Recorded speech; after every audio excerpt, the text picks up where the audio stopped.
प्रेमी यादव ने भरे मंच पर भोजपुरी इंडस्ट्री को किया शर्मसार। महिला कलाकारों ने किया विरोध, कार्रवाई की होने लगी मांग। नशे की हालत में भरे मंच पर महिला डांसर के साथ की ऐसी हरकत कि वहां पर मौजूद लोगों को रोकना पड़ गया। जी हां, भोजपुरी की मशहूर गायिका कल्पना पटवारी ने एक बात कही थी कि भोजपुरी कलाकारों में शिक्षा की बहुत ज्यादा कमी है। यही कारण है कि भोजपुरी के बड़े बड़े सुपरस्टार किसी भी महिला को भरे मंच पर कुछ भी बोल देते हैं, कहीं भी पकड़ लेते हैं और कहीं भी हाथ लगा देते हैं। और इनको लगता है कि यह सब करने के बाद ही दर्शकों का मनोरंजन होगा। जब तक वह महिला डांसर को गंदे तरीके से नहीं छुएंगे, महिलाओं के गुप्तांगों को नहीं पकड़ेंगे, अश्लील डांस नहीं करेंगे, महिला कलाकारों के साथ छेड़छाड़ नहीं करेंगे, तब तक दर्शकों का सही से मनोरंजन नहीं होगा। लेकिन इन भोजपुरी कलाकारों को यह समझ में नहीं आता है कि किसी भी कार्यक्रम के आयोजक भोजपुरी सिंगर को गाना गाने के लिए बुलाते हैं, अपनी कला का प्रदर्शन करने के लिए बुलाते हैं। तो मनोरंजन करने का मतलब यह नहीं होता है कि आप मंच पर दारू पीकर चढ़ जाइए और बदतमीजी पर उतर जाइए। आप गौर से इस वीडियो को देखिएगा तो आपको समझ में आएगा कि जिस लड़की को प्रमोद प्रेमी यादव जबरदस्ती गंदे तरीके से छू रहे हैं, पकड़ रहे हैं, वह लड़की कैसे प्रमोद प्रेमी के छूने से मुस्कुराते हुए खुद को बचाने की कोशिश कर रही है। लेकिन प्रमोद प्रेमी जबरदस्ती उस लड़की को पकड़े जा रहे हैं और गंदे गंदे टच किए जा रहे हैं।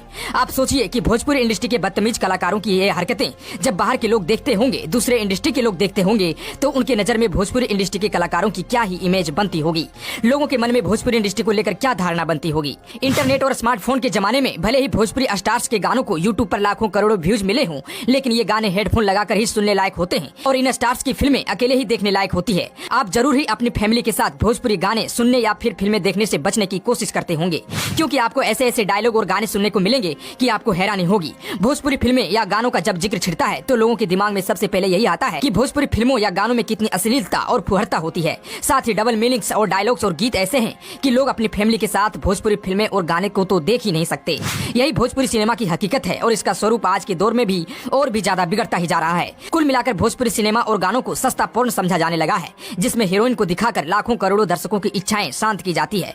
बिहार, यूपी, झारखंड, पश्चिम बंगाल, गुजरात, मध्य प्रदेश और मुंबई समेत मॉरिशस जैसे देशों में भी भोजपुरी सिनेमा और गानों को चाहने वाले करोड़ों लोग हैं। एक गौरवशाली संस्कृति के प्रतीक के रूप में जिस भोजपुरी भाषा में फिल्में बनाने की भारत के पहले राष्ट्रपति राजेंद्र प्रसाद ने लेखक और निर्देशक नाजिर हुसैन से सिफारिश की थी और साल 1963 में गंगा मैया तोहे पियरी चढ़ेबो नाम से सुपरहिट फिल्में बनी थी, उस भोजपुरी सिनेमा इंडस्ट्री का स्वरूप अगले 50 साल में इतना विकृत हो चुका है कि यह सिनेमा के नाम पर अश्लीलता परोसने का माध्यम हो गया है। ऐसा नहीं है कि पहले के लोक गीतों में अश्लीलता नहीं दिखती थी, लेकिन वहाँ आंशिक अश्लीलता थी, जो गाँव में भाभी देवर या जीजा साली समेत अन्य रिश्तों में होने वाले मजाकों के गीतों के माध्यम से प्रस्तुत करते थे। साल 2000 के बाद भोजपुरी गायकों ने अति कर दी है और ऐसे ऐसे गाने बनाए हैं जिसका जिक्र करने में भी शर्म आती है।